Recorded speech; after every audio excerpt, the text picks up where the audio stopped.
Hey, what's up? It's Jim, and today I'm going to talk about the film Jason Bourne. The Bourne franchise was very influential in the post-9/11 action movie era. In fact, it's probably one of the most influential action movies on that era, and was a huge franchise in the early 2000s. Now, it's been gone since 2007, and if you really want to count that Jeremy Renner movie that this movie doesn't, then 2012, but in terms of the green grass stuff and the shaky cam with lots of edits and everything like that, it's really been since 2007 that we've had a new Bourne movie. They were kind of looked at as pseudo-intelligent, topical, political action movies talking about both the Iraq War and the Bush administration. And it's kind of hard to come back again since 2007 was before Obama was in office, 2007 was before we had Marvel movies, and 2007 was like fucking 9 years ago when lots of stuff that has happened now has happened. Basically, it's been a while. And Jason Bourne kind of feels like that. It's in that weird spot where it hasn't been enough time where this could be considered nostalgic, but also a lot of this style has been so overdone that it really does not feel as fresh as it used to. It feels like kind of a throwback to 9 years ago when you actually kind of liked the shaky cam action sequences. And although Paul Greengrass is actually fairly good at it in this film, it doesn't really feel as new and as exciting as it used to, and it doesn't seem to really say as much as it used to. But the thing that I think most people, no offense to audiences, really saw the Bourne movies for, Jason Bourne very much has. It has the action. It works as an action movie first and foremost, and even if the political stuff in this film really doesn't really work and feels like you've seen it in a ton of other movies done a lot better, it still kind of reminds you of why you like those kind of Bourne movies, even if this isn't really one of the better ones.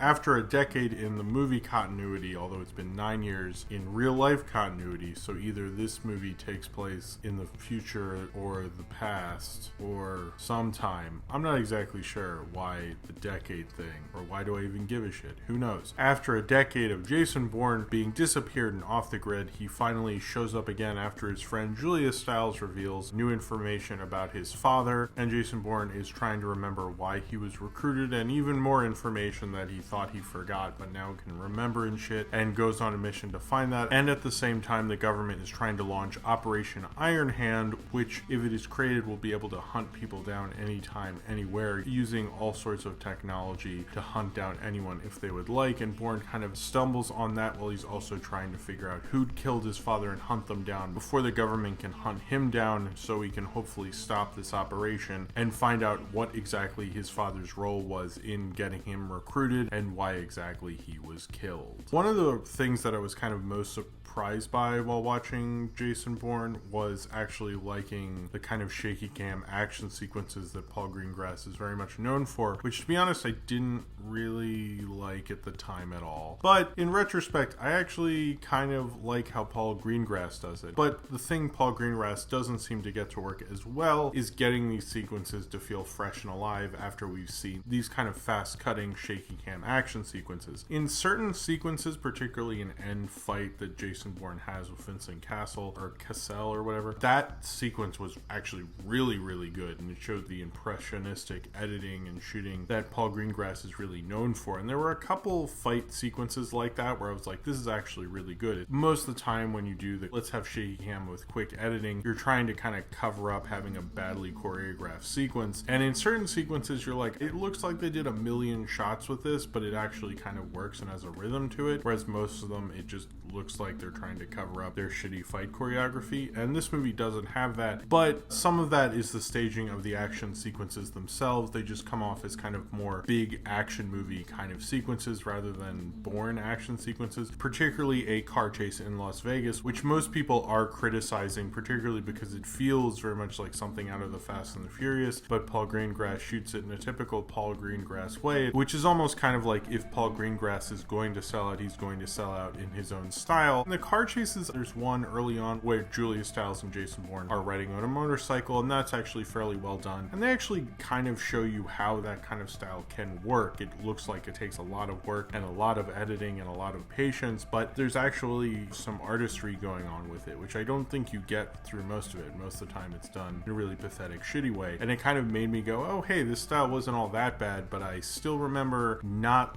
liking seeing this in the theaters, because usually with the Bourne movies, they were kind of more popular on video, and most of the time it would be easier to see kind of this quick cutting stuff at home, because in the theater I'd always be like, I feel like I just got hit with images, what the fuck's going on? But in this, particularly that end fight, it really had this like really interesting feel to it, interesting compositions, the way they edited it. And I understand like moving the camera around and having quick cuts to it is trying to show you what it's like to be in a fight and be in an action sequence and kind of mimic that feeling. And in that fight, it like, fuck, it really worked. I felt like I was really in it. But when you get to the politics of this whole idea that the government is watching everyone and no one has privacy, first off, I didn't think I actually did anyway, so much for that one. But also, you know, when you're kind of just doing the same thing that Captain America Winter Soldier did, but like crappier, and having like literally no connection to your main character whatsoever, it just kind of doesn't work. Jason Bourne's plotline feels like kind of one of those typical like, hey, we want to do another action movie in this action movie franchise type of plots. It's like, what else can he remember? Are we going to get to a point where he's remembering some Easter he had with his family in 1993 and that had something to do with how he was eventually recruited? It's like, guys, give it up. And it didn't seem like it understood how to evolve the franchise with him being able to remember his memories again. It felt like they were just trying to use the same tricks over and over again. Now this might be because Tony Gilroy was not involved in this. He was known for writing the Bourne films, and not having him involved, it makes this feel a little cheaper. Plot wise, it's like not really that amazing. I hate to break it to Matt Damon, but Dolph Lundgren has more degrees, and this movie doesn't feel all that much smarter. One of the things I don't love about the Bourne movies is a lot of people watch them who wouldn't normally watch action movies, just because they're about more politics and the Bush stuff and everything like that. I felt like people felt like, oh, I can watch this action movie, it's not as dumb as your typical genre stuff. And that used to annoy me, but then when you watch them, like, they're fun action films, and that's what I really like about them. And Jason Bourne is really good more as an action movie than anything else. What it's saying about politics doesn't work since it's so removed from its character. If they had gone full action movie, I think people would respect it more, but this whole thing with this company that's supposed to be Google, but honestly feels more like Hooli from Silicon Valley, I really felt like that kind of a separate movie that I didn't care as much about. And Matt Damon's performance is actually fairly good. I know it's more stoic. I know it only has like 25 lines according to him in this whole movie, which is kind of like, oh, you came back to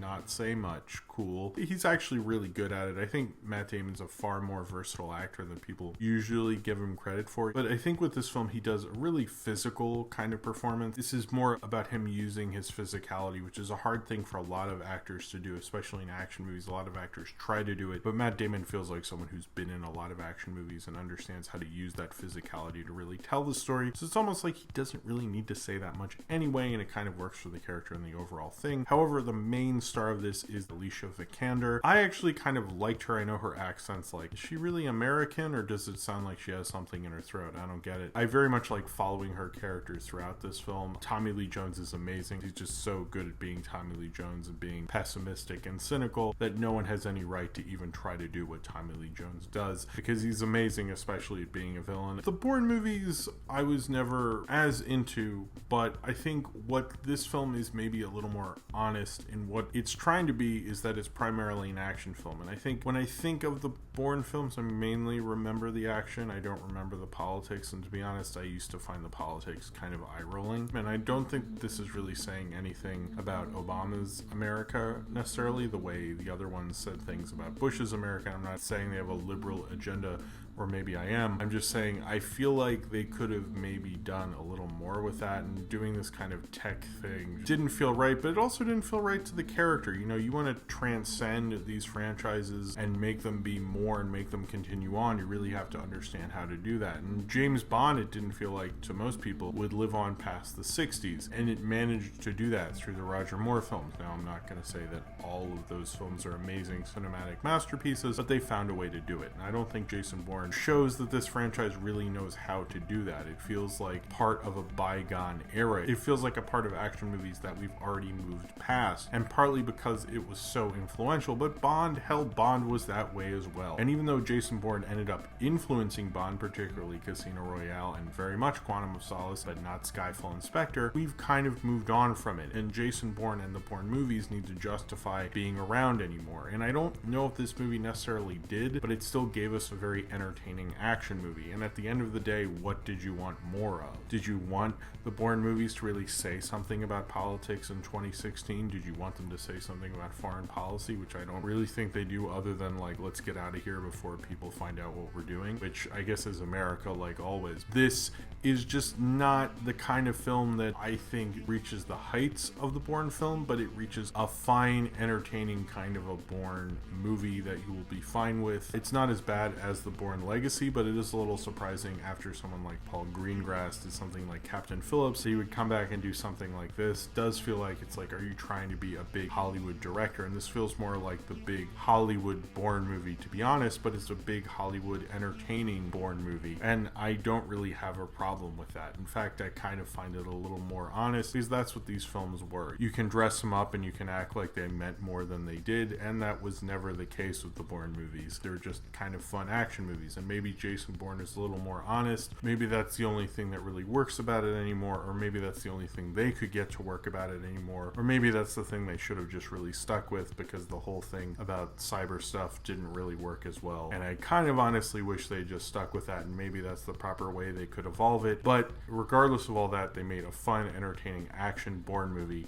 I think that's what everyone wanted, and the reason they wanted Matt Damon and Paul Greengrass to get back together and make one of these again, and I guess it succeeds in that, even if it didn't really give a reason for this franchise to keep going and give a reason for this franchise to still be relevant. It was still fun, and what's the use of relevancy when you had a good time at the movies? So if you've seen Jason Bourne and you would like to talk about it, then comment below in the comments and subscribe if you would like to.